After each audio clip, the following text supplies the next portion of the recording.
মনে রাখবা আব্বা, বিবাহ বহির্ভূত যেই কোনো মেয়ে যেই তোমার সাথে প্রেম করে, বিবাহ বহির্ভূত যেই কোনো মেয়ে যেই তোমার সাথে কোনো রকমের ভালোবাসার সম্পর্ক আদান প্রদান করে, খোদার কসম, রব্বে কাবার কসম, মনে রাখবা ওইটা বেহায়া, ওইটা চরিত্রহীন, ওইটা লম্পট, ওইটা জেনাকার, ব্যভিচারিণী নারী।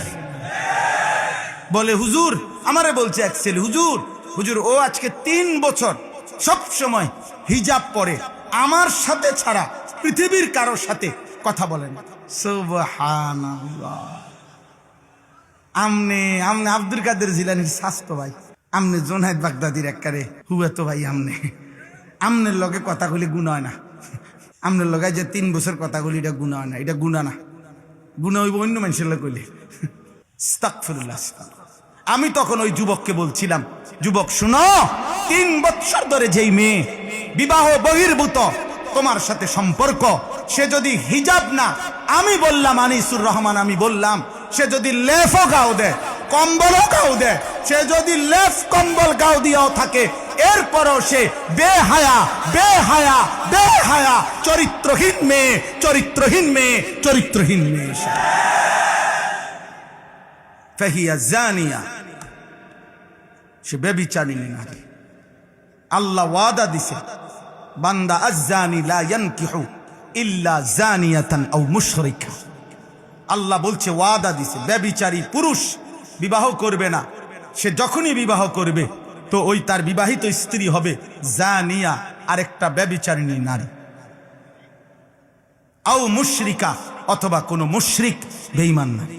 এজন্য চরিত্রহীন যুবক যদি তওবা না করো, এই নারী দেখে অভ্যস্ত, ছবি দেখে অভ্যস্ত, উলঙ্গ দৃশ্য দেখে অভ্যস্ত কোনো মেয়ের সাথে, অথবা আপনজন কোনো মেয়ে, চাচাতো বোন, মামাতো বোন, ফুফাতো বোন, খালাতো বোন, আপনজন কারোর সাথে যাদের হারাম, অবৈধ, বিবাহ বহির্ভূত, নাজায়েজ যাদের সম্পর্ক, যদি তওবা না করো, যদি আল্লাহ মাফ না করে, তোর কপালে বিবাহিত স্ত্রী জুটবে আরেকটা জেনাকার অথবা বেঈমান।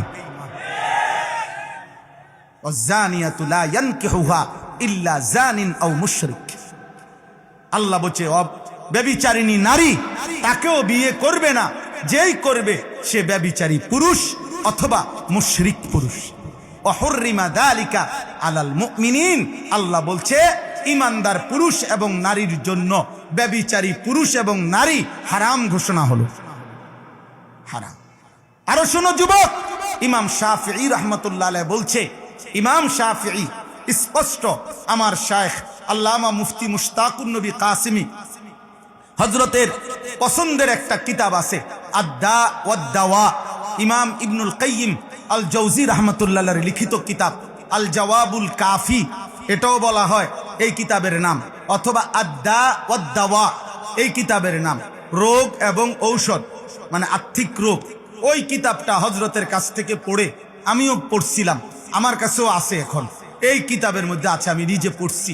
ইমাম শাফি রাহমাতুল্লাহ বলছে, আজ-জিনা কারজুন, ব্যভিচার, নারী পুরুষের হারাম সম্পর্ক, এইটা কার্জ, এটা একটা ঋণ, এটা একটা ঋণ, এটা একটা ঋণ।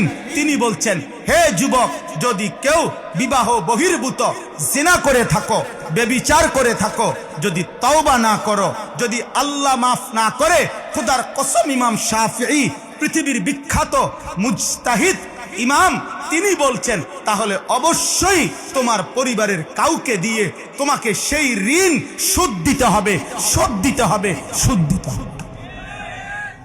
আজকের সমাজের মধ্যে প্রতিদিন প্রতিদিন এই ইমানদার যুবকরা, ইমানদার বিবাহিত পুরুষরা, আপনাদের কাছে বলি, আপনার আখলাকের হেফাজত করেন, আজকে তওবা করেন, পিছনের জিন্দেগির জন্য তওবা করেন। প্রতিদিন এই সমাজটার হালাত হইল, এই দেশের হালাত হইল, চলতি পথে আমরা প্রতিদিন শুনি পরকীয়ার আসক্তি অসংখ্য অগণিত ফ্যামিলিকে জাহান্নামের ঘর বানায় ফেলছে, জাহান্নামের ঘর, জাহান্নামের ঘর। স্বামী বেচারা হঠাৎ করে শুনে তার স্ত্রী নাই, আহা আহা, বেচারার যৌবনের 18 বছরের উপার্জন সব শেষ, সব শেষ। সে আজ 12 বছর বিদেশ করছে, সে আজ 18 বছর বিদেশ করছে, একটা একটা টাকা রক্ত পানি করে কলিজায় বাইন্ধা বাড়িতে দিছে, আজ অসভ্য চরিত্রহীন স্ত্রী ভাগ্যা গেছে, ভাগ্যা গেছে। ঘরকে ঘর, ঘরকে ঘর, ঘরকে ঘর। নারী কোনোভাবেই, যারাই মনে রাখবেন, যারাই নিজ ঘরের স্ত্রীকে আপনি আহ্লাদ করতে গিয়ে বেহায়া বেপর্দা অনায়াসে বাজারে ছেড়ে দিচ্ছেন, বেডির হাতে মোবাইল 2টা, বড় বড় মোবাইল 2টা, বলে তো হিজাব পরে, হিজাবের উপরে যে ডিজাইন করছে এত্তেবেলা আগে জিডি কিন্তু ইডি বালা ছিল। হিজাবের মানে বেড়াই তো ঘাস খায়, হিজাব এটাই তো এমন ডিজাইনেবল, মাথার উপরের এটা স্কার্ফ, এটা স্কার্ফ তো না, এটা স্কার্ফ, এইটার মধ্যে 12 রকমের ফেজ দিয়া, এরপরে এইটাকে যে কোনো ভাবে সিদ্ধান্ত একটাই যে পর পুরুষ আমি এমন ভাবে পোশাক পরব, এমন ভাবে সাজবো, অটো ড্রাইভার থেকে সিএনজি ড্রাইভার থেকে অদিল্লা বদিল্লা থেকে শুরু করিয়া উচ্চ পদস্থ ব্যক্তি পর্যন্ত, বেড়া তুই বেড়া চাইতি না, তোর আব্বাই চাইবো বেড়া, বেড়া দরকার হলে পাউডার আরো দেবো, বেড়া পাউডারে না কদ্দুর আর কিতা, হ্যাঁ লাগলে দরকার হলে ফেয়ার এন্ড লাভলির বালতিত সুবানি দিবে প্রয়োজনে। তুমি চাইতা না কেন? তোমার বাপে চাইবো, চাইবা না? এইভাবে সাইজা বাইর হয়। আর এবারটা জামাই, এবারটা জানে, এবারটার বউ মানে টুটু টুটু, এবার বে এটা আকামলা কা পুরুষ বেটা। আপনার বউ বাগতো না তো কার বউ বাগবো বলেন মিয়া? আখলাকের হেফাজত করেন, আখলাকের হেফাজত করেন। কোনোভাবেই যুবক ভাই, নওজওয়ান অবিবাহিতদেরকে বললাম, চরিত্র নষ্ট করো না আব্বা, তোর কপালে ভালো নারী জুটবে না রে বাপ। মোবাইলের নারী আর রাস্তার নারী আর বাস্তবতার বিবাহিত স্ত্রী এক না বাপ, কঠিন হবে, কঠিন কঠিন। স্ত্রী যদি খারাপ হয়, স্ত্রী যার পরকীয়ায় আসক্ত হয়, যার বিবাহিত বউ অন্য পুরুষে আসক্ত, খুদার কসম তার আর জাহান্নামে যাওয়ার দরকার নাই, জাহান্নাম তো জ্বলতেই আছে, তার তো জাহান্নাম জ্বলতেই আছে। আল্লাহ আমাদেরকে বুঝ দান করে, আল্লাহ আমাদেরকে হেফাজত করে। চলেন, আল্লাহ তাআলা বলেন ওয়ায়াউমা তাশাক্কাকুস সামাউ বিল গামাম, আল্লাহ তাআলা বলেন কিয়ামতের দিন আসমানটা মেঘে ঢেকে যাবে। ওয়া নুজ্জিলাল মালাইকাতু তানজিলা, কোটি কোটি মেঘ ভেদ করে আল্লাহর ফেরেশতারা নেমে আসবে হাসরের মাঠে। আল মুলকু ইয়াউমা ইদিনিল হাক্কু লির রহমান, আর সেদিন সমস্ত মালিকানা বাদশাহী মহান আল্লাহ তাআলার জন্য নির্ধারিত হবে হাসরের ময়দানে।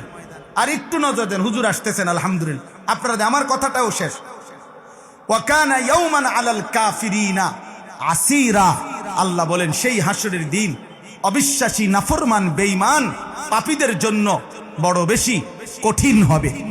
এই দেখেন, এরপরে বলতেছেন আল্লাহ ওয়ায়াউমা ইয়াআদ্দুজ যালিমু আলা ইয়াদাইহি ইয়াকুলু ইয়া লাইতানি ইত্তাখাযতু মা'আর রাসূলি।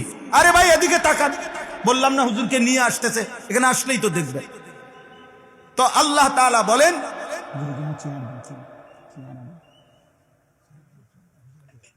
জি ওয়ায়াউমা ইয়াআদ্দুজ যালিমু আলা ইয়াদাইহি ইয়াকুলু ইয়া লাইতানি ইত্তাখাযতু মা'আর রাসূলি সাবিলা।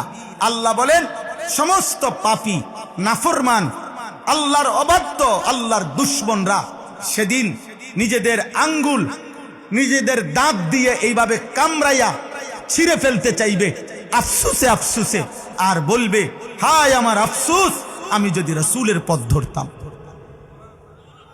ইয়া ওয়াইলাতা লাইতানি লাম আত্তাখিজ ফুলানান খলিলা, এই কথাইটা বলবে, হায় আমার মন্দ কপাল, আফসোস, আমি যদি অমুককে, যে যার কারণে পাপ করছে, যে যার কারণে কুফরি করছে, যে যার কারণে শিরিক করছে, যে যার কারণে বিদআত করছে, যে যার কারণে জুলুম করেছে, যে যার কারণে কবিরা গুনাহ করেছে, খোদার কসম সে তাকে স্মরণ করে বলবে, হায় আফসোস, আমি যদি তাকে বন্ধু না বানাইতাম।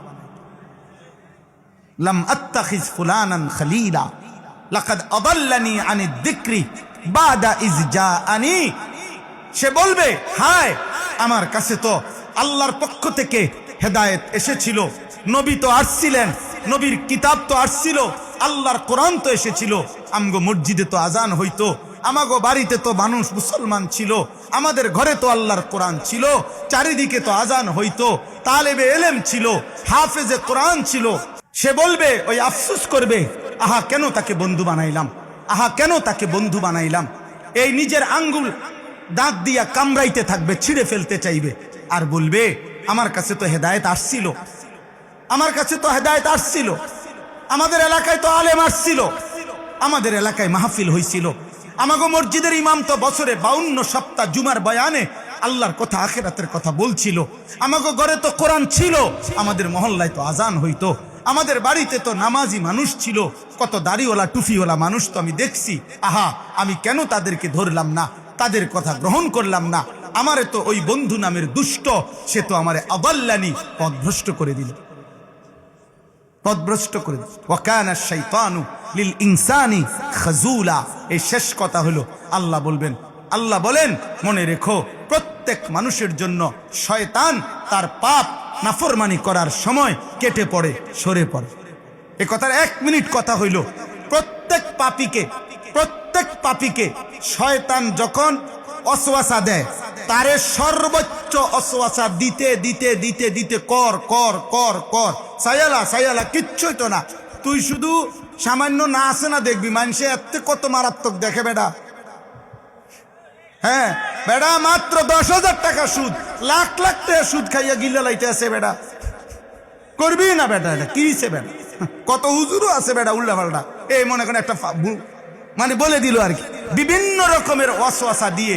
আল্লাহ বলতেছেন যে শয়তান যখন গুনায় প্ররোচিত করে, তাফসীরের মধ্যে আছে, কিন্তু কোন নাফরমান মনে রাখবেন গুনাহ করবার পূর্ব মুহূর্ত পর্যন্ত শয়তান তো তাকে প্ররোচনা দেয়, বলতে থাকে কর কর কর কর কর, কিন্তু যখনই ওই নাফরমান গুনাহটা শুরু করে, ব্যভিচার শুরু করে, মদ পান শুরু করে, চুরি শুরু করে, জুলুম সন্ত্রাস শুরু করে, তো আল্লাহর কোরআনে আছে শয়তান তৎক্ষণাৎ তার থেকে সরে যায় আর বলে আমার ভয় হয়, আমি আল্লাহকে ভয় করি, কারণ এখন যদি তোর উপরে আযাব আসে, আমিও যদি লগে থাকি, আমারও আল্লাহ শেষ করে দিবে।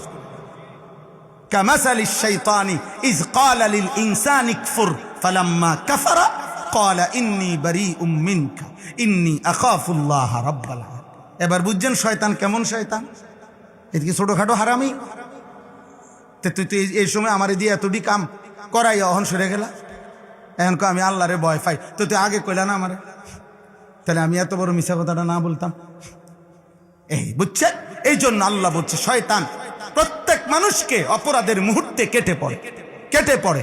এই জন্য ভাই আমার, বন্ধু আমার, বাপ আমার, আমি শুরু থেকে এই কথা শুরু করেছিলাম যে আল্লাহর প্রিয় বান্দাদের সান্নিধ্য, সোহবত, উত্তম সংঘ, উত্তম সঙ্গী, একজন কিশোর ভাই তোমরা, যুবক ভাই তোমরা, বয়স্ক বাবা আপনারা, ওলামায়ে কেরাম আপনারা, উঠতি বয়সের আলেম যারা আপনারা, 90 বছরের বুড়া মানুষ যে আপনিও, প্রত্যেকটা ইমানদার মুসলমানের জন্য জীবন চলার পথে একজন উত্তম সঙ্গী, নেককার মানুষের সঙ্গ এটা জরুরি, এটা আখিরাতের জন্য, জান্নাতে যাওয়ার জন্য অত্যন্ত কার্যকর একটি পরীক্ষিত মাধ্যম। এই জন্য প্রত্যেকেই চেষ্টা করবেন মোবাইলে আসক্ত না হয়ে, বড় মোবাইলে জীবন না কাটিয়ে কোনো আল্লাহওয়ালা, কোনো উত্তম মানুষের সান্নিধ্যে, সুহবতে, সাহচর্যে কাটাবেন। বলেন ইনশাআল্লাহ, বলেন ইনশাআল্লাহ, বলেন ইনশাআল্লাহ।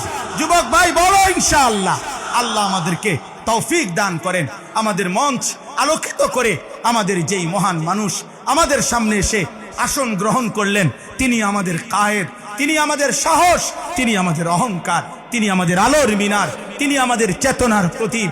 সারা পৃথিবী দেখেছে এক বৃদ্ধ মানুষ তিনি যখন খতমে নবুয়তের কথা উচ্চ কণ্ঠে বলেছেন, আল্লাহর নবী সাল্লাল্লাহু আলাইহি সাল্লামের খতমে নবুয়তের ইজ্জতের জন্য আমাদের কায়েদে মিল্লাত আল্লামা আব্দুল হামিদ পীর সাহেব মধুপুর দামাত বারাকাতুহুমুল আলিয়া সেদিন ঢাকার সোহরাওয়ার্দী উদ্যানে গত 15ই নভেম্বর যখন সারা পৃথিবী থেকে আহ্বান করেছিল, তো সারা পৃথিবী অবাক বিস্ময়ে দেখেছে এক ইমানদার মুজাহিদের ডাকে বাংলার জমিনে সোহরাওয়ার্দী উদ্যানে কম পক্ষে 20 লক্ষের চাইতে ইমানদার মুসলমান, পৃথিবীর প্রায় 150-র চাইতে বহির্বিশ্বের ওলামায়ে কেরাম যারা অংশগ্রহণ করে এক আওয়াজে বলেছে যে নবীর পরে নবী নাই, সংসদে আইন চাই। বলেন কাদিয়ানীরা কাফের, কাফের, কাফের, কাফের, কাফের, কাফের, কাফের। আমরা সবাই ইনশাআল্লাহ আবার যদি আমাদের কায়েদে মিল্লাত আল্লামা আব্দুল হামিদ মধুপুর পীর সাহেব হুজুর আবারও যদি খাতমে নবুয়তের ইজ্জতের জন্য আল্লাহর নবীর সম্মান আর মর্যাদা রক্ষার্থে আবারও যদি আমাদেরকে যখনই ডাক দেয় আমরা যেতে প্রস্তুত আছি তো ইনশাআল্লাহ? সবাই রাজি তো ইনশাআল্লাহ? আল্লাহ তৌফিক দেন, আল্লাহ কবুল করেন, আল্লাহ হযরতের হায়াতকে আফিয়তের সাথে আমাদের জন্য দীর্ঘায়িত করেন, আমিন।